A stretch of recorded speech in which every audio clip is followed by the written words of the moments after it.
அல்லாஹ்வும் வழிகாட்டாத, அல்லாஹ்வுடைய தூதர் வழிகாட்டாத, அல்லாஹ்வின் தூதர் ஸல்லல்லாஹு அலைஹி வஸல்லம் அவர்களுடைய காலத்தில் அல்லாஹ்வின் தூதரை உண்மையிலும் உயிரிலும் மேலாக நேசித்த நபி தோழர்கள் நடைமுறையில் வைத்திருந்தார் ஒரு செயலை இன்று சமூகத்திலே ரபியுல் அவ்வல் மாதம் பிறந்தவுடன் 1 முதல் 12 நாட்கள் கோலாகலமாக கொண்டாடுகிறார்கள் என்று சொன்னால் மார்க்கத்தை விட்டு இவர்கள் எவ்வளவு தூரமாக இருக்கிறார்கள் என்று சிந்தித்து பாருங்கள்.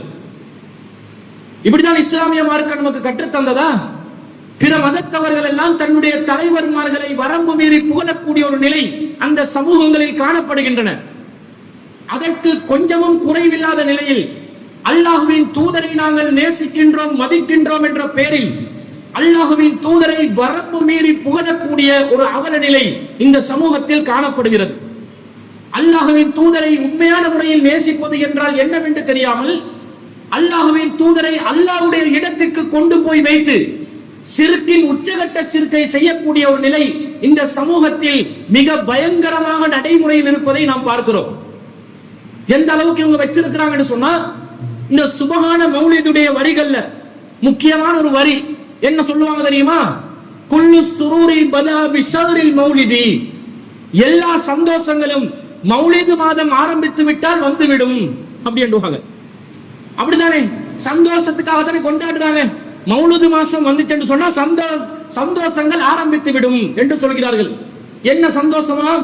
12 நாட்கள் கந்தூரி சாப்பிடலாம், 12 நாட்கள் நியத்து சோறு சாப்பிடலாம், 12 நாட்கள் ஒளிபெருக்கியிலே இஸ்லாத்துக்கும் தனக்கும் சம்பந்தம் இல்லாத நாகூர் அனீஃபா போன்ற மார்க்கத்துக்கு சம்பந்தம் இல்லாதவர்களுடைய பாடல்களை, சைத்தானுடைய இசை கருவிகளால் இயற்றப்பட்ட பாடல்களை ஒளிபெருக்கியிலே பகிரங்கமாக ஒளிபெருக்கலாம்.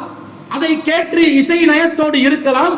ஆண்களும் பெண்களும் சகஜமாக மௌலூது மீலாது விழாக்களில் கலந்து கொள்ளலாம், சந்தைகளை நடத்தலாம், அதிலே கேலி கூத்தாட்டங்களை வைத்துக் கொள்ளலாம். இதான் சந்தோஷங்கள் என்று நினைக்கிறார்கள். உண்மையிலே இது சந்தோஷமா? குல்லு ஷுரூர் என்று நான் சொல்கிறேன்.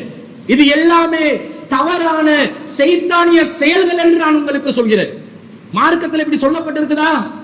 இந்து சமுதாயத்தவர்கள் எப்படி 12 நாட்கள் பஜனை பாடி தங்களுடைய சந்தோஷங்களை வெளிப்படுத்துவார்களோ அதை அப்படியே காப்பி அடித்து கொஞ்சமும் குறையில்லாமல் 12 நாட்களே இவர்களும் தெரிவு செய்திருக்கிறார்கள்.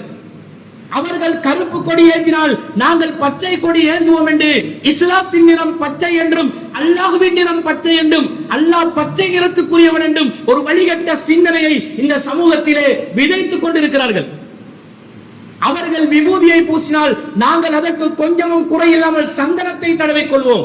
நீங்க நெத்தியில பூசுறீங்களா, நாங்கள் களத்தில் பூசிக்கொள்வோம் என்று ஏட்டிக்கு போட்டியாக மாற்று மத கலாச்சாரங்களை பின்பற்றக்கூடிய ஒரு சமூகமாக இந்த சமூகம் மாறிக்கொண்டிருக்கிறது. நபிகள் நாயகம் ஸல்லல்லாஹு அலைஹி வஸல்லம் அவர்கள் என்ன சொன்னார்கள்? மன் தஷப்பஹ பிகௌமின் ஃபஹுவ மின்ஹும், யார் பிற மத கலாச்சாரங்களை பின்பற்றுவார்களோ அவர்களும் அவர்களை சேர்ந்தவர்களே. இஸ்லாத்துக்கும் எனக்கு ஒன்றும் சம்பந்தம் இல்லைன்றாங்க ரசூலுல்லாஹ். அப்படி இருந்து கொண்டு இவங்க இப்படி வரம்பு மீறி செயல்பட்டா எப்படி கேட்டா, அந்நபியு அவுலா பில் முஃமினீன மின் அன்ஃபுஸிஹிம், இந்த நபி மூமின்களுக்கு தங்களுடைய உயிரினும் விட மேலான ஒரு நபியாக இருக்கிறார் என்று சொல்லி நபி மேல நேசம் இருக்கிற மாதிரி காட்டுவாங்க. ஏன் இந்த மௌலூது வரிகள் சஹாபாக்களுடைய காலத்துல இருக்கல, அவங்க ரசூலுல்லாஹ் நேசம் கொள்ளலையா? தாபீன்களுடைய காலத்துல இருக்கல, அவங்க ரசூலுல்லாஹ் நேசம் கொள்ளலையா? தபூ தாபீன்களுடைய காலத்துல இருக்கல, அவங்க ரசூலுல்லாஹ் நேசம் கொள்ளலையா? சலப்புகளுடைய காலத்துல இருக்கல, ஹலப்புகளுடைய காலத்துல இருக்கல, 10 நூற்றாண்டுகளா இருக்கல, சமீபத்தில் 3 நூற்றாண்டுகளுக்கு முன்பதாக ஏற்றப்பட்ட இந்த பாடல் வரிகளை பாடினால்தான் அல்லாஹ்வின் தூதரை நாங்கள் நேசிக்கின்றோம் என்று அர்த்தமா? எங்க கொண்டு போறாங்கன்னு பாத்தீங்களா?